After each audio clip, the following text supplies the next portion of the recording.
Hello everyone, welcome back to my channel. I hope you are doing well. Greetings to you.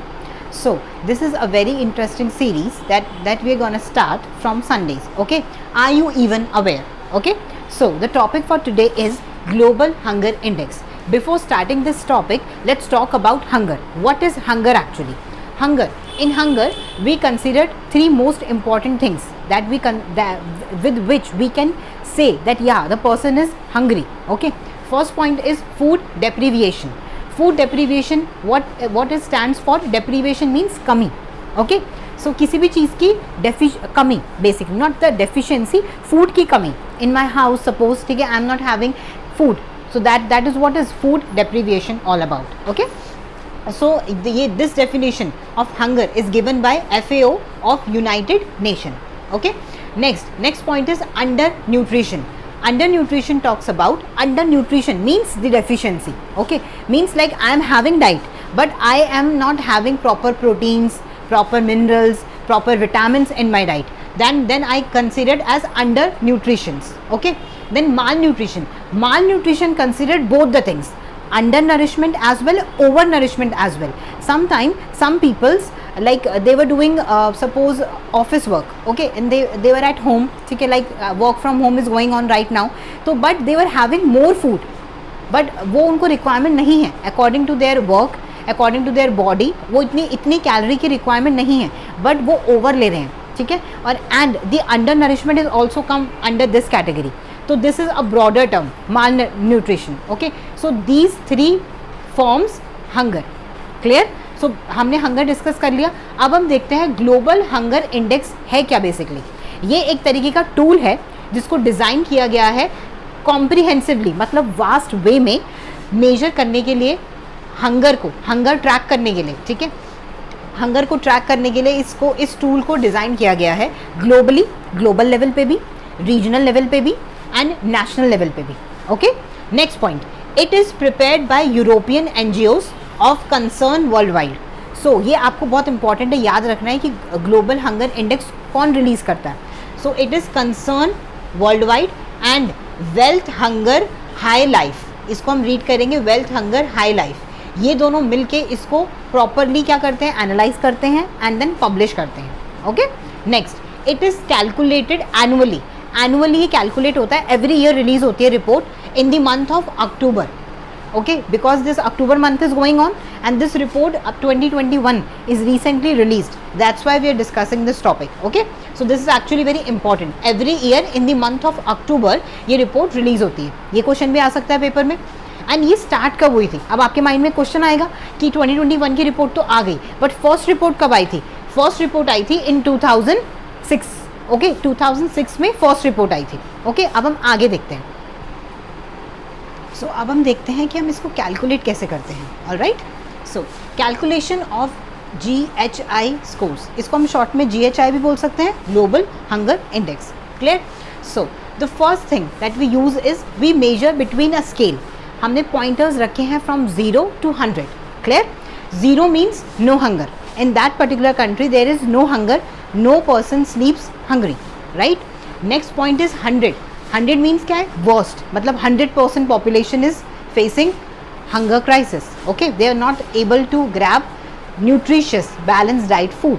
Okay, so there is some levels, ठीक है, set by the index. ठीक है, तो level क्या है? First level है लो. First जो low level है उसमें जो वैल्यू है वो 9.9 से कम होगी एंड 9.9 होगी मतलब ग्रीन, मतलब वो कंट्री में क्या है, हंगर का नहीं है. ठीक है, नेक्स्ट मॉडरेट में आ जाता है value 10 to 20 around and it is light green. ये मॉडरेट है, मॉडरेट हंगर है. सीरियस प्रॉब्लम स्टार्ट हो रही है. सीरियस प्रॉब्लम है 20 to 35 येलो ना. अलार्मिंग, मतलब this is alarming thing. Okay, so this is 35 to 50 orange.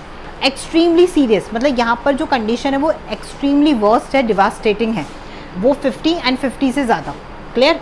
सो वहाँ पर होगा रेड. अलार्मिंग के लिए हम यूजुअली रेड कलर ही यूज़ करते हैं, तो red is for the alarming, extremely serious. Okay, and this is actually not good fact, but India lies in this third one, serious one. Okay, so हमारा जो hunger index है वो क्या है? सीरियस वन है. क्लियर? सो ये मैं आपको भी और आगे बताती हूँ। इसमें हम ये देखते हैं कि हमने कौन कौन से इंडिकेटर्स लिए हैं to measure this. So now हम देखते हैं कौन से वो 4 इंडिकेटर्स हैं जो मैंने अभी आपको स्कोर बताया, ये स्कोर कैसे डिसाइड होता है।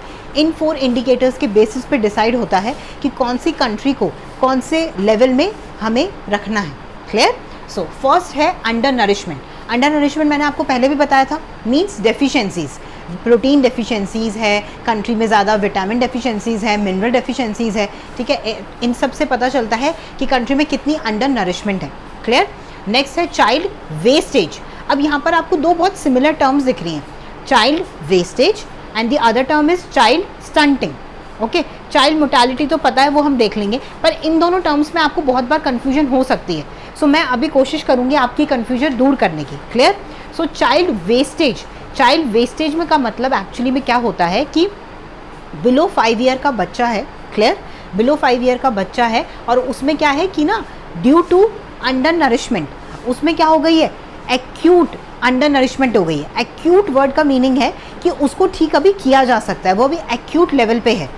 ठीक है, ड्यू टू अंडर नरिशमेंट बच्चे के अंदर क्या हो गया, जैसे उसकी जैसे बच्चा, सपोज करो बच्चा 2 साल का है और 2 साल में उसकी एज पर्टिकुलर लेवल पे होनी चाहिए थी, उसकी हाइट, बट वो नहीं हो रही।